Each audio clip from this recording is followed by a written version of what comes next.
അരിക്കൊമ്പൻ നിലവിൽ ആരെയും കൊന്നതായിട്ട് വസ്തുതാപരമായിട്ടുള്ള തെളിവുകളില്ല. ഞങ്ങൾ മനസ്സിലാക്കുന്നത് ചില വിഭാഗം ആൾക്കാരുടെ സ്ഥാപിത താല്പര്യങ്ങൾക്ക് വേണ്ടിയാണ് അരിക്കൊമ്പനെ അവിടെ നിന്ന് ട്രാൻസ്ലോക്കേറ്റ് ചെയ്തത്. ഞങ്ങളുടെ കുടുംബങ്ങൾക്ക് സംരക്ഷണമായിരുന്നു അരിക്കൊമ്പൻ എന്ന്. അദ്ദേഹം പറയുന്നത് അരിക്കൊമ്പൻ ജീവിച്ചിരിപ്പില്ല. അരിക്കൊമ്പൻ ജീവിച്ചിരിപ്പുണ്ട് എന്നുള്ളതിന് വിശ്വസനീയമായ ഡേറ്റ് സ്റ്റാമ്പോട് കൂടിയിട്ടുള്ള ഫോട്ടോയോ അല്ലെങ്കിൽ വീഡിയോ GPS മുദ്രയോടുകൂടി ഞങ്ങൾക്ക് നൽകണം, അല്ലെ പൊതുജനങ്ങൾക്ക് അവൈലബിൾ ആക്കണം. നമസ്കാരം.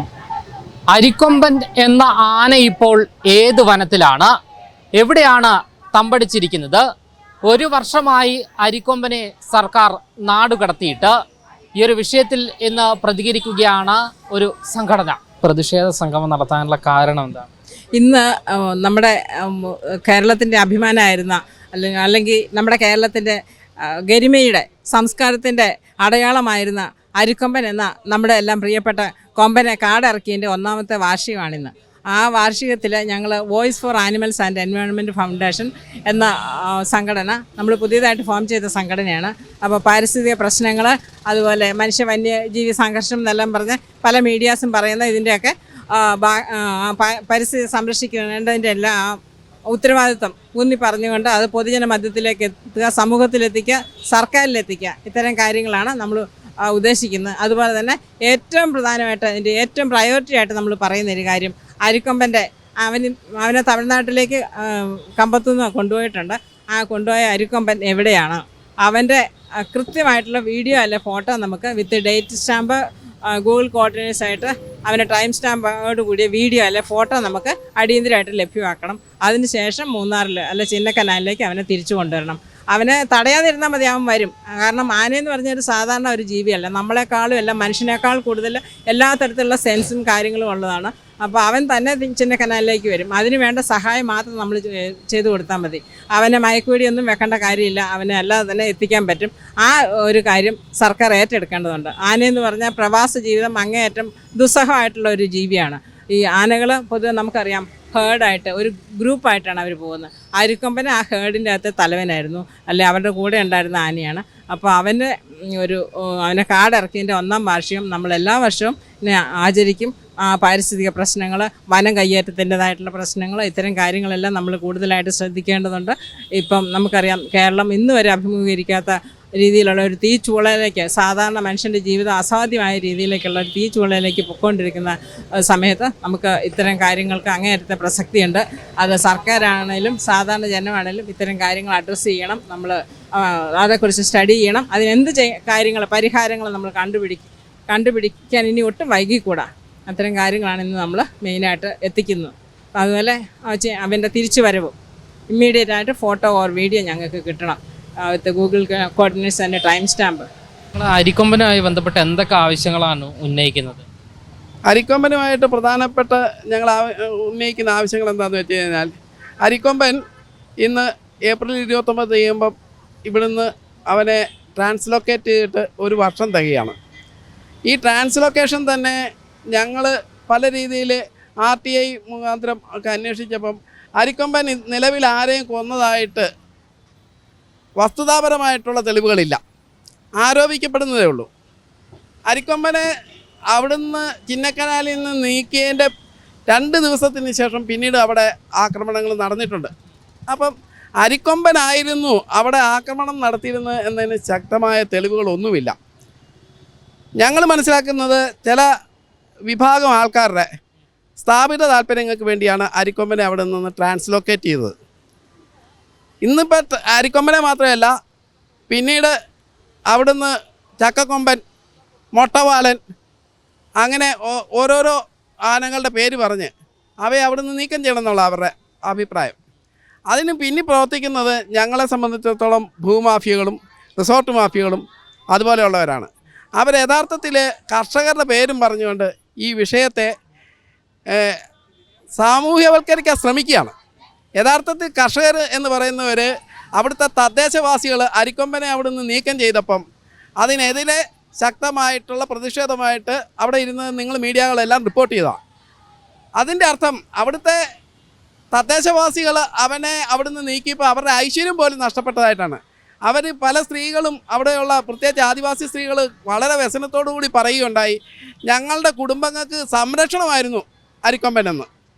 അപ്പോൾ അങ്ങനെയുള്ള ഒരു ആനയെ യാതൊരുവിധ ഹൈക്കോടതിയുടെ വിധിയുടെ അടിസ്ഥാനത്തിൽ അവനെ ട്രാൻസ്ലൊക്കേറ്റ് ചെയ്യാൻ പറഞ്ഞ ഭാഗത്തേക്കല്ല, മറിച്ച് മഴയുടെയും രാത്രിയുടെയും അന്ധകാരത്തിൽ ഒരു പ്രത്യേക നിമിഷത്തിൽ ജനകീയ സമ്മർദ്ദം ഉപയോഗിച്ച്, ജനകീയം എന്ന് പറഞ്ഞാൽ ഞാൻ പറയുന്ന കൃത്രിമമായിട്ടുണ്ടാക്കിയ ജനകീയ സമ്മർദ്ദത്തിൻ്റെ പേരിൽ അവനെ പെരിയാർ റിസർവിൻ്റെ തമിഴ്നാട് ബോർഡറിൽ കൊണ്ടുവിട്ടു.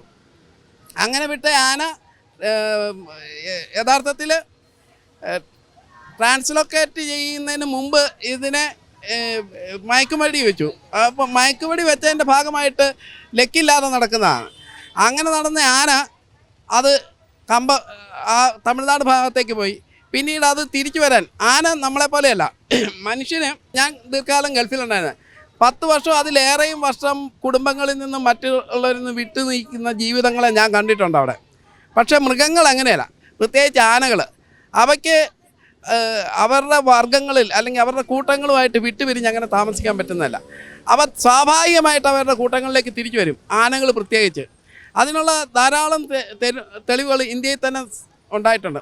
800 കിലോമീറ്ററോളം വരെ ആനകൾ ഉത്തരാഖണ്ഡിൽ നിന്ന് തിരിച്ച് അതിൻ്റെ നമ്മുടെ ബീഹാർ മേഖലയിലേക്കൊക്കെ വന്നിട്ടുള്ളതായിട്ടുള്ള തെളിവുകളുണ്ട്. അപ്പോൾ ഇങ്ങനെയുള്ള സ്വഭാവമുള്ള ആന. അപ്പോൾ അരിക്കൊമ്പൻ സ്വാഭാവികമായിട്ട് അവന് ആ മയക്കുവെടിയുടെ ഇതെല്ലാം ഇൻടോക്സിക്കേഷനെല്ലാം മാറിക്കഴിഞ്ഞപ്പോൾ അവൻ വരാനായിട്ടുള്ള ശ്രമം നടത്തിയപ്പം ആ ശ്രമത്തെ ഒരു പരിധി വരെ ഞാനത് കുറ്റപ്പെടുത്തുന്നത് നിങ്ങൾ മാധ്യമങ്ങളെയാണ്. കാരണം കേരളത്തിൽ എവിടെയെങ്കിലും ഒരു ആന ഇറങ്ങിക്കഴിഞ്ഞാൽ അത് മുമ്പ് നടന്നിട്ടുള്ള കാര്യങ്ങളാണ്. പക്ഷേ അന്നൊന്നും ഇത്രയും തീവ്രമായിട്ട് അതിൻ്റെ സെൻസിറ്റിവിറ്റിയെ മനുഷ്യന് ഭയമുണ്ടാക്കുന്ന രീതിയിൽ വളർത്താറില്ലായിരുന്നു. അപ്പോൾ അങ്ങനെ വരുമ്പോൾ അവിടുത്തെ ജനങ്ങൾ വളരെ പരിഭ്രാന്തരാകും. ഇവിടെ നിന്നുള്ള മീഡിയാസ് അവിടെ ചെന്നിട്ട് കമ്പത്തുള്ള ജനങ്ങളോ ഇപ്പം ആ കൊലയാളിയായിരുന്നു, ഈ കൊലയാളിയാണ് നിങ്ങൾക്ക്. അപ്പോൾ അവിടുത്തെ ജനങ്ങൾ പരിഭ്രാന്തരായി. ആ പരിഭ്രാന്തിയുടെ ഭാഗമായിട്ട് പടക്കം പൊട്ടിക്കുകയും ബഹളം വയ്ക്കുകയൊക്കെ ചെയ്ത് ഈ ആന അതിൻ്റെ ഇടയ്ക്ക് ഒരു വീഡിയോ ഷൂട്ടിങ്ങിൻ്റെ ഭാഗമായിട്ട് മറ്റേ ഡ്രോൺ ഉപയോഗിച്ചു. ആ ഡ്രോണിൻ്റെ ശബ്ദത്തിൽ ഇവൻ ഭയന്ന് ഓടി എന്നാണ് പറയുന്നത്. ആ ഓടുമ്പോഴും അത്രയും തിരക്കുള്ള കമ്പം തെരുവുകളിൽ അവൻ യാതൊരു അപകടങ്ങളും സൃഷ്ടിച്ചില്ല. ഒരു മനുഷ്യനെങ്ങാണ്ടോ ഭയന്ന് ഓടി ബൈക്കിൽ നിന്ന് വീണ് മരിക്കും. അതുപോലും ചിത്രീകരിക്കപ്പെട്ട അവൻ കൊലയാളിയാക്കുന്ന രീതി. അങ്ങനെ വീണ്ടും അതിനെ ട്രാൻസ്ലൊക്കേറ്റ് ചെയ്യാൻ തമിഴ്നാട് സർക്കാർ നിർബന്ധിതമാവുകയും കേരളത്തിലെ സർക്കാർ എങ്ങനെ നിർബന്ധിതമായോ അതേപോലെ തന്നെ തമിഴ്നാട് സർക്കാർ നിർബന്ധിതമാവുകയും അതിനെ ട്രാൻസ്ലൊക്കേറ്റ് ചെയ്ത് കൊണ്ടുപോയി. അത് സാധാരണ ഒരു ജീവിയെ പ്രത്യേകിച്ച് ആനയെ വീണ്ടും മയക്കുപിടി വയ്ക്കുന്നതിന് ചില പ്രോട്ടോക്കോളുകളുണ്ടെന്നാണ് ഞാൻ മനസ്സിലാക്കുന്നത്. ആദ്യത്തെ മയക്കുവെടി കൊണ്ട് ഏതാനും ദിവസങ്ങൾക്കുള്ളിൽ തന്നെ അടുത്ത മയക്കുവെടി കൊടുക്കുകയും അങ്ങനെ പോയ ആനയുടെ ശാരീരികവും അല്ലാതെയുള്ള അവസ്ഥ, പ്രത്യേകിച്ച് മൂന്നാറിലെ തണുപ്പുള്ള മേഖലയിൽ ജീവിച്ചു വരണം, ഇന്ന് അപ്പർ കോതയാറിലെ ചൂടുള്ള ഒരു കാലാവസ്ഥയിലാണ് ജീവിക്കുന്നത്. അതെങ്ങനെയായിരിക്കും അതിൻ്റെ ആരോഗ്യസ്ഥിതി എന്നുള്ളത് ഞങ്ങൾക്ക് വളരെ ഉത്കണ്ഠയുണ്ട്. ഞങ്ങൾക്കെന്ന് പറഞ്ഞാൽ ലക്ഷക്കണക്കായിട്ടുള്ള അരിക്കൊമ്പൻ സ്നേഹികൾ ഇവിടെയുണ്ട്. ഒരു പരിധിവരെ ഞങ്ങൾ വിചാരിക്കുന്നത് ഈ തെരഞ്ഞെടുപ്പിൽ ഈ വോട്ടിംഗ് ശതമാനം കഴിഞ്ഞ ശതമാനത്തേക്കാൾ കുറയാൻ ഞങ്ങളിലെ ഹതാശരായിട്ടുള്ള ധാരാളം പ്രവർത്തകർ ഇത്തവണ വോട്ടിന് പോകണ്ട എന്ന് വരെ തീരുമാനം എടുത്തിട്ടുണ്ടായിരുന്നു. അപ്പോൾ ആ ഒരു റിഫ്ലക്ഷനും ഇതിനായിട്ടുണ്ടായിട്ടുണ്ട് എന്ന്. അസംഘടിതരായിരുന്നാലും ഈ മേഖലയിലുള്ള പ്രകൃതി സ്നേഹികൾ ഇത്തരം കാര്യങ്ങളിൽ അവർ ഒന്നിച്ച് നിൽക്കുന്നത്. അവരെ ഒന്നിച്ച് നിർത്തുന്ന മിനിമം കോമൺ പ്ലാറ്റ്ഫോമാണ് അരിക്കൊമ്പൻ അല്ലെങ്കിൽ ഈ ജന്തു സ്നേഹം. അപ്പോൾ ഞാൻ പറഞ്ഞു വന്നത്, ഈ അപ്പർ കോതയാറിലേക്ക് മാറ്റപ്പെട്ട ആന സ്വാഭാവികമായിട്ട് അത് തിരിച്ചു വരുന്നൊരു ഇതുണ്ട്. കമ്പത്തിറങ്ങിയതുപോലെ അത് തിരിച്ചു വരാനുള്ള എല്ലാ സാഹചര്യങ്ങളുണ്ട്. പക്ഷേ അത് ലാൻഡ് ലോക്ക്ഡാണ്. ഞങ്ങൾ മനസ്സിലാക്കുന്നത് ലാൻഡ് ലോക്ക്ഡാണ്. ഒരു ഭാഗത്ത് കായൽ തടാകവും ഒരു ഭാഗത്ത് സ്റ്റീപ്പായിട്ടുള്ള കുന്നുകളുമുള്ള അവിടുന്ന് ആ ആനയ്ക്ക് തിരിച്ചു വരാൻ മേലാത്ത ഒരു സാഹചര്യം ഉള്ളതുകൊണ്ട് മാത്രമാണ് അവനവിടെ പറ്റുന്നത്. അപ്പം ഞങ്ങൾക്ക് അതിനെ സംബന്ധിച്ച് വിശ്വസനീയമായിട്ടുള്ള തെളിവുകൾ കിട്ടണം. പക്ഷേ പ്രശസ്ത പത്രപ്രവർത്തകനായിരുന്ന മാത്യു സാമുവൽ, അദ്ദേഹത്തിൻ്റെ ഒരു അഭിമുഖം യൂട്യൂബിൽ അവൈലബിളാണ്. അദ്ദേഹം പറയുന്നത് അരിക്കൊമ്പൻ ജീവിച്ചിരിപ്പില്ല എന്ന്. അപ്പോൾ ഇത്തരം ദുരൂഹ സാഹചര്യങ്ങൾ നിലനിൽക്കുന്നുണ്ട്. ഇത് ബോധപൂർവ്വം ഒരു കൂട്ടർ പറഞ്ഞു വിടുന്നതാണോ എന്നറിയത്തില്ല. എന്നിരുന്നാലും നമ്മൾ സമൂഹത്തിൽ റെസ്പെക്റ്റഡ് ആയിട്ട് അല്ലെങ്കിൽ അവരുടെ ഉത്തരവാദിത്വത്തോടുകൂടി സംസാരിക്കുമെന്ന് കരുതുന്ന വ്യക്തികളിൽ നിന്ന് ഇങ്ങനെ ഉള്ള ഇതും വരുന്നുണ്ട്. അപ്പം ജീവിച്ചിരിപ്പുണ്ടോ എന്നുള്ള സംശയം. അപ്പോൾ ഇത് സാധാരണക്കാരായിട്ടുള്ള അരിക്കൊമ്പ സ്നേഹികൾ, ലക്ഷക്കണക്കായ അരിക്കൊമ്പ സ്നേഹികളിൽ മാനസികമായിട്ടും അല്ലാതെയുള്ള ഒരു ട്രോമ തന്നെ ഉണ്ടാക്കിയിട്ടുണ്ടായിരുന്നു. ഇതിന് പരിഹാരം ഉണ്ടാക്കണം. ഇതിന് പരിഹാരം ഉണ്ടാക്കാനായിട്ട് കഴിഞ്ഞ ദിവസം ഉത്സവങ്ങൾക്ക് ആന എഴുന്നള്ളിക്കുന്നതുമായിട്ട് ബന്ധപ്പെട്ട് ഹൈക്കോടതി ചോദിച്ച ഒരു ചോദ്യമുണ്ട്. അരിക്കൊമ്പൻ എന്ത് എടുക്കുന്നു, എന്താണ് ഇപ്പോൾ അവൻ്റെ അവസ്ഥ എന്ന്. സർക്കാർ അതിന് ഞങ്ങൾ ചോദിക്കുന്ന പോലെ ഒരു മറുപടിയെ ഞങ്ങൾക്ക് കിട്ടിയ പോലെ മറുപടി അവിടെയും പറഞ്ഞുള്ളൂ. ആന സുരക്ഷിതമാണ്, ആന ജീവിച്ചിരിപ്പുണ്ട്. അപ്പോൾ ആന സുരക്ഷിതമാണ്, ആന ജീവിച്ചിരിപ്പുണ്ട് എന്നുള്ള മറുപടിയേക്കാൾ പൊതുജനത്തിന് അറിയേണ്ടത് അതിനെക്കുറിച്ച് വസ്തുനിഷ്ഠമായിട്ടുള്ള വിശ്വസനീയമായിട്ടുള്ള ഒരു തെളിവ് നൽകണം. അത് ഞങ്ങൾ ആവശ്യപ്പെടുന്നുണ്ട്. അത് ആവശ്യപ്പെടുന്നത് ഡേറ്റ് സ്റ്റാമ്പോട് കൂടിയുള്ള ഫോട്ടോ, ഇന്ന് വീഡിയോ ഫോട്ടോഗ്രാഫി ഇതൊക്കെ അവൈലബിൾ, അതുപോലെ GPS സിസ്റ്റം അവൈലബിൾ. പൊതുജനങ്ങൾക്ക് അറിയാനുള്ള അവകാശമുണ്ട്. കോൺസ്റ്റിറ്റ്യൂഷൻ അനുസരിച്ച് നമുക്ക് ഇതേക്കുറിച്ച് അറിയാനുള്ള അവകാശമുണ്ട്. ആ അവകാശത്തെ ത്തിൻ്റെ പേര് ഞങ്ങൾ സർക്കാരിനോട് ആവശ്യപ്പെടുകയാണ്. അരിക്കൊമ്പൻ ജീവിച്ചിരിപ്പുണ്ട് എന്നുള്ളതിന് വിശ്വസനീയമായ ഡേറ്റ് സ്റ്റാമ്പോട് കൂടിയിട്ടുള്ള ഫോട്ടോയോ അല്ലെങ്കിൽ വീഡിയോ GPS മുദ്രയോടുകൂടി ഞങ്ങൾക്ക് നൽകണം, അല്ലെ പൊതുജനങ്ങൾക്ക് അവൈലബിൾ ആക്കണം. ഇതാണ് ഞങ്ങളുടെ മുഖ്യമായിട്ടുള്ളൊരാവശ്യം. നാടുകടത്തിയ അരിക്കൊമ്പനെ തിരികെ കൊണ്ടുവരണം എന്നാണ് ഈ മൃഗസ്നേഹികളുടെ ആവശ്യം. ക്യാമറാമാൻ അഖിലിനൊപ്പം അമൽ രുദ്ര, മറുനാടൻ മലയാളി, തിരുവനന്തപുരം.